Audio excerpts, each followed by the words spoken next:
Alors, il se trouve que régulièrement, j'interviens à l'ESN-ESR avec le directeur, l'adjoint au directeur, Jean-Claude Chaput. J'interviens pour former des cadres de l'éducation nationale. Et nous avons été sollicités pour une mission au Mexique pour préparer un partenariat entre les deux pays, le Mexique et la France, dans le cadre de la venue du président mexicain à Paris en juillet 2015. Voilà. Et donc, c'est là qu'on a pris connaissance qu'il y avait un travail collaboratif riche à mettre en place entre nos deux pays.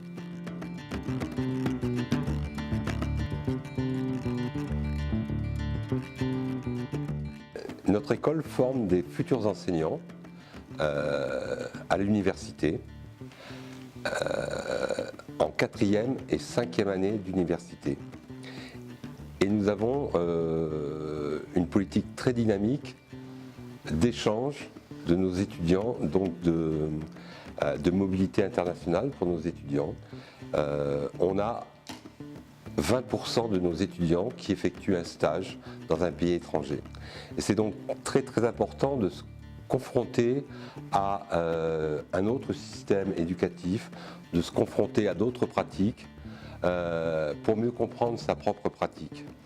Ça, c'est les mobilités des étudiants français vers les pays étrangers, mais il est tout aussi important de recevoir et d'accueillir des étudiants étrangers au sein de nos formations. Et donc c'était très très important, suite à la visite d'études que nous avons faite au Mexique, des possibilités de penser une organisation nouvelle du système de formation. C'était très important d'accueillir des étudiants ici pendant une période assez longue, 3 mois, et ces étudiants ont vécu la vie des étudiants français, c'est-à-dire c'est une formation par alternance, où ils étaient la moitié du temps dans une école ou dans un collège, face à une classe, et l'autre moitié du temps, ils étaient au sein de ce centre de formation pour suivre des formations très liées à la pratique. Donc il y a une richesse, j'imagine, et j'en suis persuadé, pour les étudiants mexicains. On les côtoie depuis 3 mois, on a une réelle proximité avec eux, parce que c'est important que tout se passe bien, etc. Et chaque jour, voilà, ils nous disent régulièrement tout le bien qu'ils vont tirer, la richesse de cette expérience. Mais ce qu'ils ne savent pas, c'est que c'est tout aussi important pour nous de profiter de leur vécu.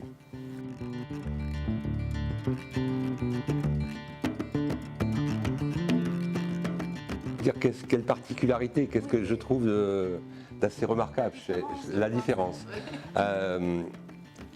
Alors d'abord, ce sont ces jeunes étudiants mexicains, ils sont 12, ici, dans cette structure, dans l'ESP. Ce sont des jeunes très curieux de ce qui se passe, très très curieux. Très attentionnés à tous les apports qu'on peut leur fournir, des apports à la fois professionnels pour leur futur métier, mais aussi des apports culturels liés à la ville qui les accueille, Poitiers ici, mais aussi plus particulièrement sur la culture française en général. Et une chose très très remarquable, c'est leur extrême gentillesse.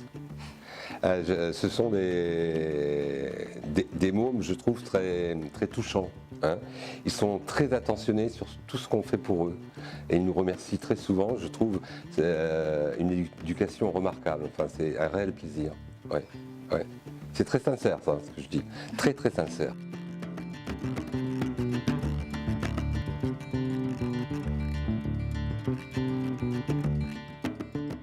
On avait organisé ça pour mettre dans les meilleures conditions les jeunes Mexicains, c'est-à-dire qu'ils ont un tuteur dans l'école, où ils sont en stage, et puis ils ont un tuteur à l'ESP, dans notre structure, pour les accompagner tout au long des 3 mois. dans leur travail pédagogique, etc. Et ce que j'en retire, c'est il se trouve que la semaine là, qui se termine aujourd'hui a été consacrée aux soutenances de leur rapport de stage, du travail qu'ils ont effectué.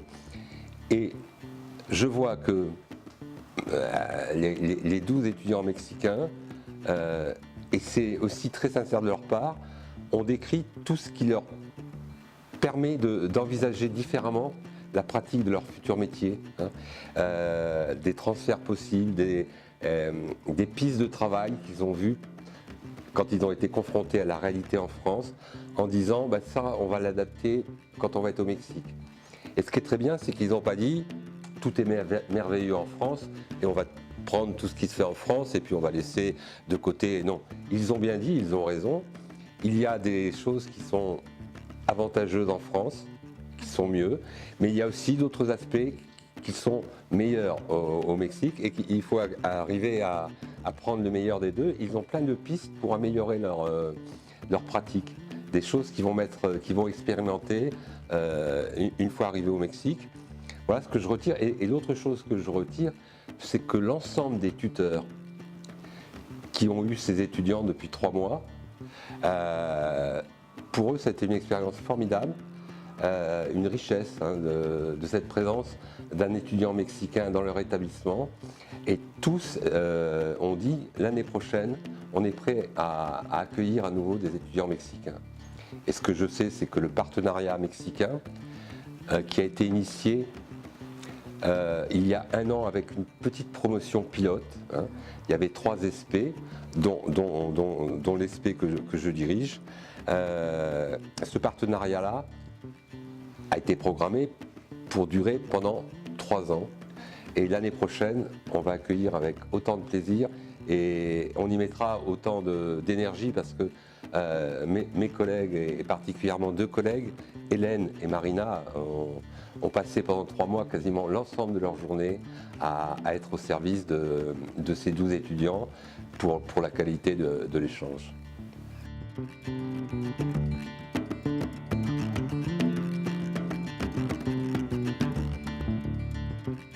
Je ne suis pas un spécialiste du système éducatif mexicain, bien évidemment, mais la semaine que j'ai vécu la journée d'études au Mexique, où nous avons rencontré les responsables ministériels, les directeurs d'écoles de formation, montrait à la fois des similitudes,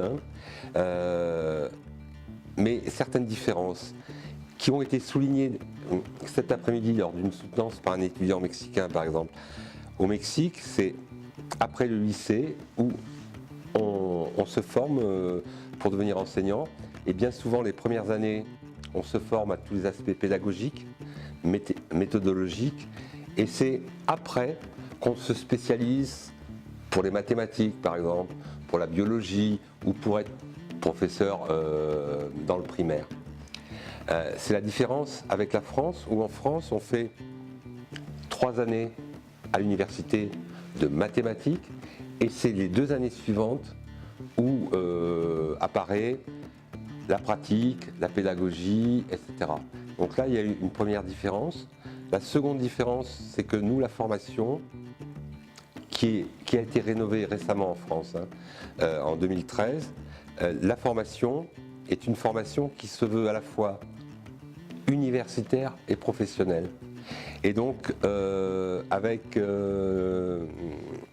des exigences liées à une attitude réflexive en appui à la recherche en éducation, avec un développement conséquent de ce qu'on appelle le numérique éducatif pour transformer les pratiques et imaginer des modes nouveaux de transmission des savoirs. Donc il y a des choses différentes. Je sais aussi que en France, c'est très centralisé. On a un ministère et puis des écoles identiques à celles ici qui vous accueillent. Il y en a 32 en France, mais on a un cadrage qui est équivalent pour chacune des écoles. Alors qu'au Mexique, il y a une autonomie dans chacune des régions, dans chacun des territoires. Et donc évidemment c'est plus difficile d'avoir une politique nationale identique. Mais vous avez aussi, et je sais que des stagiaires me l'ont rappelé plusieurs fois, vous avez aussi des différences culturelles avec des ethnies différentes, etc., qui peuvent justifier la difficulté de quelque chose de très cadré.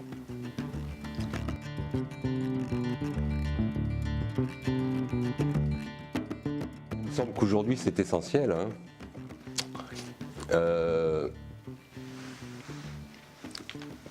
Partout il y a ce qu'on appelle la mondialisation, la globalisation, avec des effets positifs, des effets négatifs, mais j'espère qu'on gommera les effets négatifs. Mais ce qu'on ne peut pas gommer, c'est la globalisation, on échange, etc. C'est plus comme il y a un siècle. Et on ne peut plus aujourd'hui, je pense, être enseignant sans maîtriser une seconde langue, pour pouvoir échanger avec d'autres acteurs d'un autre système éducatif, pour pouvoir aussi envisager des échanges entre les élèves de pays différents. Des échanges physiques, mais ça peut être aussi des échanges virtuels par le numérique, etc. Et donc, en France, l'anglais est une langue obligatoire au niveau de la formation des enseignants, comme chez vous au Mexique. Et je soulignerai une autre chose remarquable par rapport aux étudiants qu'on accueille, c'est qu'ils sont arrivés, ils avaient fait un énorme effort pour s'approprier le français, et ils ont énormément progressé en 3 mois ici. On leur a donné des cours spécifiques d'anglais, et maintenant voilà, ils sont à l'aise. On va leur faire passer des certifications pour qu'en plus ils retournent au Mexique avec un petit plus, quoi.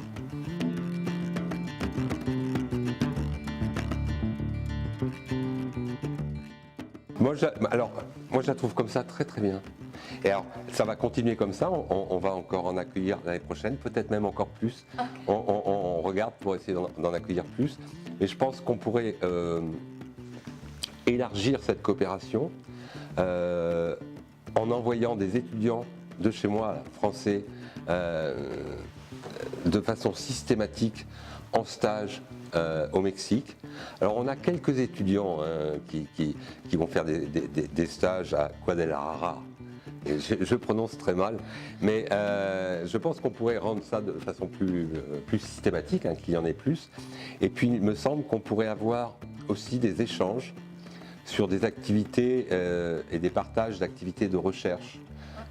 Je sais qu'il y a au mois d'avril-mai, on a reçu pendant 10 jours à l'ESNESR et ici aussi, on a formé les 32 directeurs d'école du Mexique, et les directeurs d'école étaient aussi